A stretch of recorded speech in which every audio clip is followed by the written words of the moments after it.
It's Sunday, the 22nd of March, and at the start of another week of COVID crisis, here are three interesting things for us to think about. The first is some research came out of Italy in the past few days.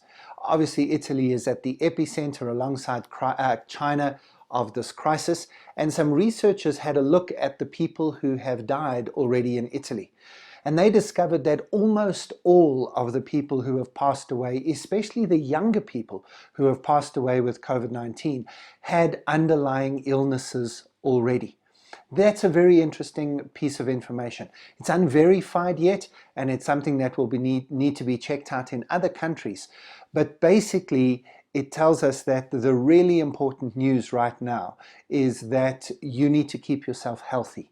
Over the next few weeks and months, as COVID-19 spreads around the world, healthy people, younger people, are much more likely to be able to beat it. Of course, that means that we need to look after those people who are vulnerable. And that leads to the second thing I want to say, and that is this issue of social distancing and self-isolation. I have a business colleague who just started chemotherapy this past week. One of my daughter's boyfriend's fathers has also just started chemotherapy. I know lots of friends who might be young enough, might otherwise be healthy enough, except that they have some underlying medical condition. It might be a heart condition, or it might be that they've been ill recently, or like me, they might have asthma. And that puts us all in a vulnerable group. The reason for keeping your distance from other people, the reason for not going to restaurants and parties and weddings, the reason for cancelling going out of your house basically, is not for your sake if you are healthy and young. It's for those people who are in the vulnerable group. We really need to do that right now. But that leads to my third point, and this is probably the most important one this week. We've used this label social distancing. I think that we've created a bad label. I think if we could go back a few weeks, we might change that, because we don't want to social distance. Yes, we need to physically distance ourselves from each other, but we shouldn't be social distancing.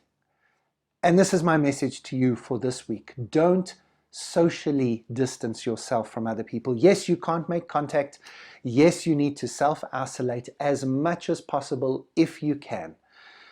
But don't socially distance yourself. Make a list of friends and family that you haven't connected with in a long time. Reach out to them, contact them, set up a Skype or a FaceTime, send a WhatsApp. Create a WhatsApp group of all the people in your apartment block or your complex or just your street.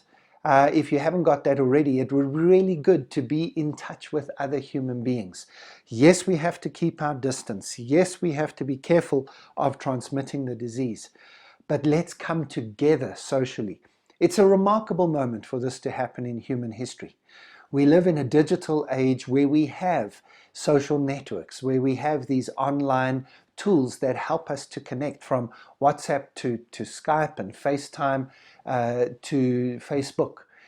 Let's use those to reach out and connect. I've really enjoyed this past week as people have done precisely that, using their Instagram and Facebook and YouTube platforms to make human connections, to tell jokes, to sing songs together, to do exercise classes online together, to just be human with a digital connection. So please, yes, physically distance yourself from other people for the sake of the most vulnerable, but don't socially disconnect from everybody else. Let's socially connect with each other in this digital space. Three things to start your week, three things to think about as we head into another week with COVID-19. Keep yourself and your family safe.